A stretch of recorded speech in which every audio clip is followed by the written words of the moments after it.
Ladies and gentlemen, we are now 1/3 of the way through the 2022 State of Origin series. If you can't already tell, my throat and I myself have not recovered from last night's epic game. It was amazing to be there live. That atmosphere, 18 months back in Sydney, was absolutely crazy.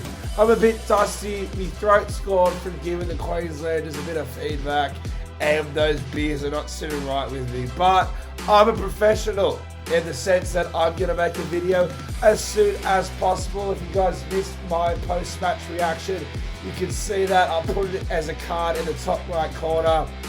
But I thought I had to do my classic, my little highlights recap for you guys. I've got a few talking points. Let's get straight into it, guys. Please ignore the voice, smash that like button, subscribe if you haven't already. Comment down below your thoughts on the game.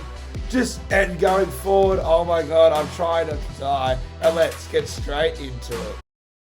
So, after seeing the game live and watching the replay on Fox, it's time to try and power through with my voice in the state that it is. The big talking point has got to be the fact that everyone said if Queensland would have won, it had to come off the back of their halves. Not Nathan Cleary, he's the Blues halfback. Munster and DC up against both Cleary and Luai, and that is exactly what happened. DC had a bit of a shaky start to the game, it seems, but in the end was able to outkick Nathan Cleary.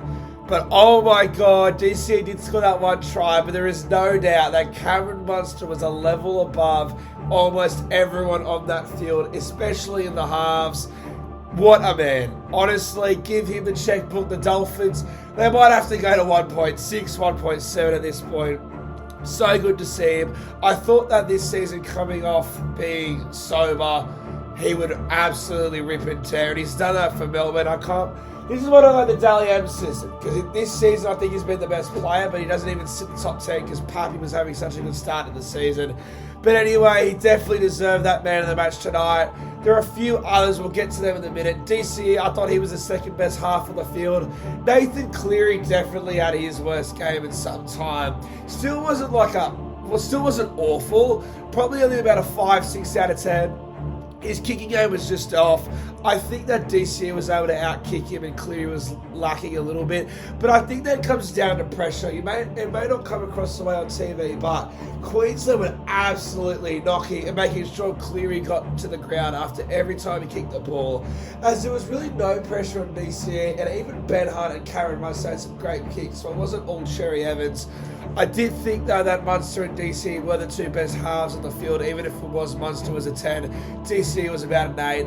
I thought Luai could have probably got the ball a bit better, but he doesn't do it at Penrith enough, so why is he going to do it at state level, especially if Freddie wants to play the way Penrith play? But Luai, he had a pretty good game. I thought he wasn't too bad. Cleary wasn't awful, but I thought he was a bit weaker. It was kind of concerning early. New South Wales were dominating field position, but every time it looked like Queensland were creating a chance. I'm trying not to die. But, yeah, they just couldn't execute. Gagai, he had a drop ball. Balls kept going to ground. Ponga had a great game, but his initial start wasn't the best. And then you can sum it up with Queensland pretty much. It took really till that first try when the ball still went to ground, but Combo was able to kick it back for them to score. But like I said, in these big games, it always comes down to the forward pack. That second half, Queensland, the kicking game, and their forwards were able to roll New South Wales. Haas was definitely one of the best forwards on the field, especially for the Blues. I thought Regan was pretty good, but unfortunately Junior Polo and Ryan Madison, they weren't able to do much along with Cameron Murray. So the New South Wales bench was very lackluster. But the biggest talking point, we talked about this last year. We all thought that New South Wales were going to start a new dynasty. But no Turbo and no Latrell proved to be a massive difference. I mean, Jack White, in my opinion, was probably the best outside back on the footy field last night. But those two just created so many chances out of nothing last series, and it was such a big miss for having them. If we can, I think Latrell Mitchell walked straight back into this game 2 side. Unfortunately, I did think Sags got hooked watching the game, and now I do realise he had an injury. But he just didn't do anything like spectacular, which isn't his fault. It's hard to at this level, and he was on debut. It's not like Combo did anything outside his kick, you know what I mean? So it's a bit hard to really blame him, but Stephen Crichton, I don't think he put his mark on the game. If I was Freddie, which we've already seen, we've disagreed a little bit, I would put Latrell on the right, back with the Fox, but that's a different conversation, and I would keep Whiten on the left because he was probably the best outside back on the field. Him or Valentine Holmes, and I mean, Freddie, maybe he was trying to outthink it too much because last night they definitely missed both Jake and the Fox. The Fox definitely in attack, but Jakey would have shored up that middle where Queensland were rolling through. They made so many line breaks through the guts. I thought Ryan Madison really struggled for a guy who's been bringing so much impact off the bench for the Eels. He kind of went missing last night, which is a shame. Outside of his no try, I'm so sorry. He didn't really do much, but those two have to come back in, which is going to be interesting because if Freddie brings Fox and Jake straight back in, does that sort of like, look, I get it. Like, it sort of goes, everyone looks at him and goes, oh, he should have done the first place. So does Freddie do it? Or does he just keep the boys in there? Because he backs it. He obviously thought this team could get the job done. A lot of people think there's going to be massive changes. They still only lost by 6 points. New South Wales still played well. I mean, Tedesco, could he have done anything more? He was a beast. Tupou, even though I would put the Fox back in, had a great game. Brian Tyler, man, what a beast. I just think it was the Penrith boys that sort of lacked it a little bit. Look, I don't think we're going to go the route of getting May, Tango, finessing, kick out, putting Abby in there. But I think Penrith would probably have beaten both sides tonight. But that's a different conversation because at the end of the day, Cameron Munster, if he plays for the Blues, they win tonight. He was the main difference. Look, it'll be interesting to see, can New South Wales win the series? They were like $1.15 favourite before the season. They can still get Latrell back, but the problem is I don't think if they play Latrell and he's going to add a massive difference. He will, that's the wrong word. But I don't think he can get New South Wales the win just on his own.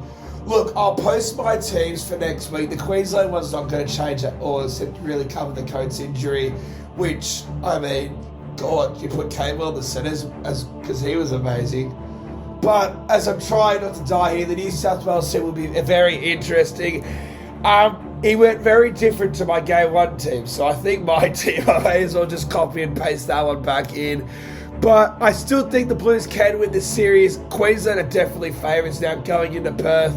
I think the Blues will win it in Perth. I think that's a really 50-50 game like this one, but Game 3 being in Suncorp is just a difference. I don't think the Blues have won a decider in Suncorp at least for the past 15 years. So it'll be very interesting. I'm trying not to die.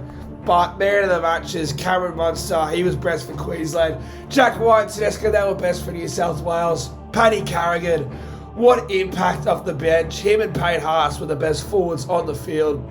Harry Grant started off a bit sloppy, but he came in. Ben Hunt, he did his job very well. Kaufusi did his job. Not hard to find a bad player from either team.